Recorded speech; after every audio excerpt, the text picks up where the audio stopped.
Right now, we're getting the inside info on growing some herbs, parsley, in fact, which is a great addition to any herb garden. We're chatting to Mr. Ben Getz, a regular on the show, making sure our garden looks good at all times. Ben, how are you doing this morning? Very nice well, to see you. thanks. Good to see you too. Good. I would love to step out and be with our garden right now, but the Cape Town wind, the southeaster, is blowing a little bit strong. Our plants are fine outside. Right? Absolutely. What's going to happen to them? No, they're well established. They're planted so that they can withstand the wind. So that is brilliant. No, they're looking good. They're looking good, but no, garden's looking good. But right now we're talking parsley, which we also do have in our garden. So let's talk a bit about that. You don't only get one type of parsley. There's a whole wide variety. There's two main varieties. We actually have them here. There's the curly leaf parsley and the Italian parsley or flat leaf parsley. Yeah. This one was actually just freshly harvested from the garden outside.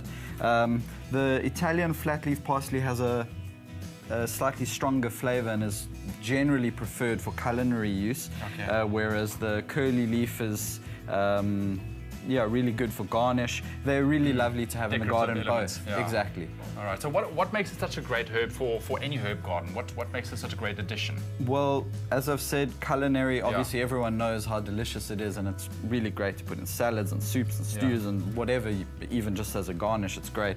There's also a lot of medicinal properties as an anti-diuretic.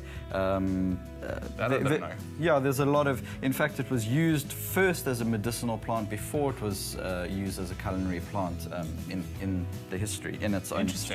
But I would say probably the main reason to have it in your garden is that it's a rare kind of plant. We call it a dynamic accumulator or a nutrient collector.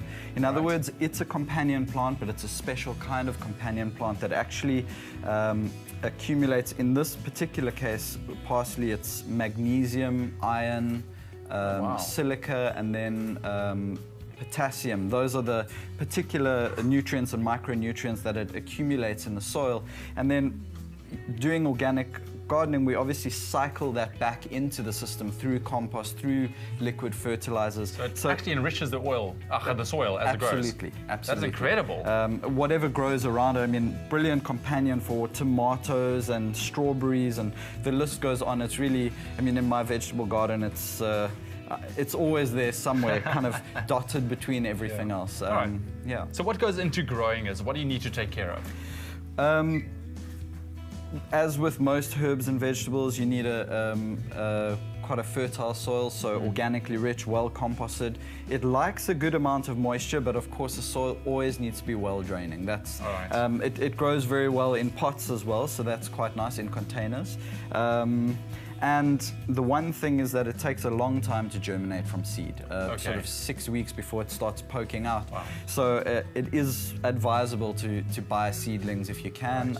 Local nursery will have, and to plant from seedling just to get the process going. Is it kind of a fast grower, or not really after it kind of broke the soil? Once it's set in, then you can keep harvesting on and on. It does take a little while. Yeah. I'd say probably from seedling after 6 weeks, you can really start harvesting on a regular basis. It's actually a biannual, which means that it can last for 2 years or even more. Without you having to replant it. Yes, but the recommendation, or my recommendation, is that it is replanted on an annual basis, just to keep the second year's leaves become a bit tough and not quite as delicious. Have that young, fresh plant. Exactly. Great. Yeah. Ben, thank you so much for joining us and talking about our lovely parsley herbs, and thank you so much for the great work you are doing in the garden, man. Appreciate it. Awesome stuff. Go check out our website, expressoshow.com. We'll put all Ben's information on there, and if you have any questions regarding growing your own parsley at home. Right now, though, it's time for a very quick ad break. Another mouth-watering recipe coming your way after these.